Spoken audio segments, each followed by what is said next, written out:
This first unofficial depth chart is the weird, bittersweet kind, the one that tells you where the Cowboys stand right now while also reminding you of what's changed forever. You open the page and the headline hits. This is the first look at Week 1 in the post-Micah Parsons era. That's not just roster talk. It's a new identity moment for the defense and a giant question mark for how the coaching staff intends to replace the personality and production Parsons brought. At a glance, the major takeaways from the SI piece are clear and a little jarring. Dante Fowler and Sam Williams are listed as the starting defensive ends. The team has Kenny Clark starting next to Osa Odigizua inside. Trevon Diggs appears on the chart, but his health remains uncertain. And on offense, the receivers look thin. Only 4 are listed, while veteran Miles Sanders gets the RB2 nod over rookie Jaden Blue. Those are the headlines, and they create a dozen smaller debates you and I are about to unpack. But right now, before we dig into X's and O's, let me ask you, are you more worried or more hopeful about the Cowboys with Parsons gone? Head to the comments and tell me, worried or hopeful. I read every single answer and we'll talk through the trends. Also, if you're new here and you want more daily Cowboys breakdowns like this, especially quick depth chart updates and injury reads, hit subscribe and ring that notification bell. We're pushing for 16,000 subscribers and every new supporter helps. Get these videos in front of more fans who care as much as we do. Back to the chart. Listing Kenny Clark and Osa as the starters inside signals a heavier, more immediate emphasis on plugging run gaps and trying to win with two-gap power at times, while Dante Fowler and Sam Williams suggest the team is leaning on veteran presence and athleticism on the edges rather than an all-out pass rush overhaul. Trevon Diggs being on the list is encouraging because he's a true difference maker if healthy. But the uncertainty there changes how you grade this depth chart.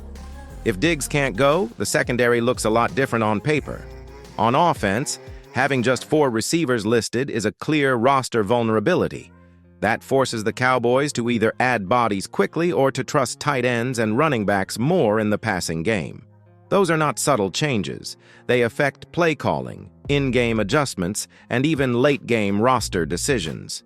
So this depth chart gives you a snapshot of intention, who the coaches would play if everything is healthy. But it also highlights the thin spots that could decide the opener. Before we move into a deeper offense breakdown, tell me below which thin spot worries you the most: the WR room, Trevon Diggs' health, or the pass rush, and why? Your answers will shape the next chapter. Looking closely at the offense, the depth chart paints a picture of both stability and vulnerability. Dak Prescott remains the centerpiece, the veteran quarterback who knows this offense inside and out, and his presence is reassuring. You know exactly what you're getting with Dak: experience, poise, and the ability to make key throws under pressure.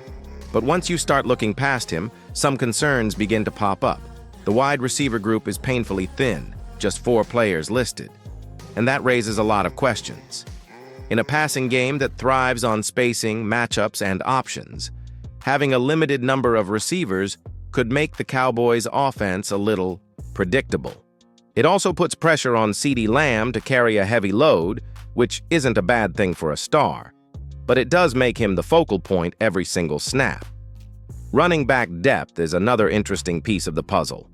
Miles Sanders is listed as the RB2 ahead of rookie Jaden Blue, which shows that the coaches are leaning on a mix of experience and reliability. Sanders brings versatility both as a runner and a pass catcher, but Blue is the young talent who could inject fresh energy if given opportunities. This depth chart suggests the Cowboys want a balanced approach, a mix of veterans who know the league and rookies who bring upside, but it also makes clear that mistakes or injuries could quickly test the roster's flexibility. Another angle is the tight end group, and how the offense might adapt to a thin receiving core. Tight ends and running backs may need to pick up some of the slack in the passing game, especially in third-down situations or if the Eagles' defense zeroes in on ceedee. Special teams also come into play here, with fewer options at receiver. returners and coverage units could become key factors in giving the Cowboys extra opportunities to shift momentum. What does all of this mean for Week 1 against the Eagles? It's a tall order. The offense has to balance taking what the defense gives them while protecting Dak from being overexposed and avoiding reliance on just a couple of playmakers. The coaches have to be strategic about rotations, especially with running backs and wide receivers, and they'll need to keep a close eye on player health during the final practice week. Now, I want to hear from you. What worries you most about the Cowboys' offense? Is it the thin WR room, the RB depth, or maybe something else entirely? Drop your thoughts in the comments. I love seeing all your perspectives. And while you're at it, if you think the Cowboys should sign a veteran wideout before Week 1, give us a simple yes or no in the poll. Don't forget to subscribe and hit that notification bell. Getting to 16,000 subscribers is our goal, and your support keeps us bringing these updates straight to die-hard fans like you.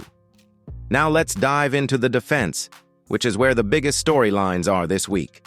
With Micah Parsons gone, the Cowboys' front seven is facing a new reality, and the depth chart reflects some bold choices. Dante Fowler and Sam Williams are listed as the starting defensive ends, while Kenny Clark and Osa Odigizua are set inside. That combination tells you a lot about the strategy. The team is relying on a mix of experience, power, and athleticism to maintain pressure on opposing quarterbacks and protect against the run. But make no mistake, Parsons' absence leaves a huge hole in both the pass rush and leadership, and this group is going to have to step up in a big way. The interior defensive line is intriguing. Kenny Clark has the ability to command double teams and clog the middle, which could free up Sam Williams and the linebackers to make plays. Osa Odigizua brings strong gap discipline and physicality, but he's not necessarily a game-changing presence on his own. So the Cowboys are essentially banking on scheme, effort, and depth to make up for what Parsons brought naturally. How well this works will be fascinating to watch, especially against a high-powered Eagles offense. Then there's the secondary. Trevon Diggs is listed on the depth chart, but there's still some uncertainty about his health. Diggs is a game-changer when he's on the field, capable of turning a single coverage into a turnover and creating momentum swings that can change a game. If he can't go, the Cowboys' secondary looks significantly different, and the pressure on the linebackers and safeties to cover tight ends and slot receivers increases. Even the nickel and dime packages could be impacted, which might force some creative rotations or more conservative defensive calls. The ceedee linebacking group itself is worth watching. Without Parsons, the responsibility for setting the defensive tone falls to others, both in terms of leadership and production. We'll be watching who emerges as the new voice on the field and how the unit adjusts during games. The front four may need to generate more consistent pressure to help mask any secondary vulnerabilities, and linebackers will likely have more responsibilities in coverage, which could affect blitz packages and run support. So, here's a question for you. Who do you think will step up as the defensive tone setter in Parsons' absence? Is it Dante Fowler, Kenny Clark, or someone else entirely? Comment below with your pick. I'm curious to see who fans believe can fill that huge leadership gap. And while you're thinking about that, give a quick yes/no vote. Do you believe this front four can generate enough pressure without Parsons? Your feedback is exactly what shapes these discussions and helps all of us see the bigger picture heading into Week 1. One more thing before we move on. If you haven't already, subscribe and hit that notification bell. This defense will be evolving quickly, and the last thing you want is to miss any updates, injury news, or depth chart changes. With 16,000 subscribers as our target, your support makes a real difference.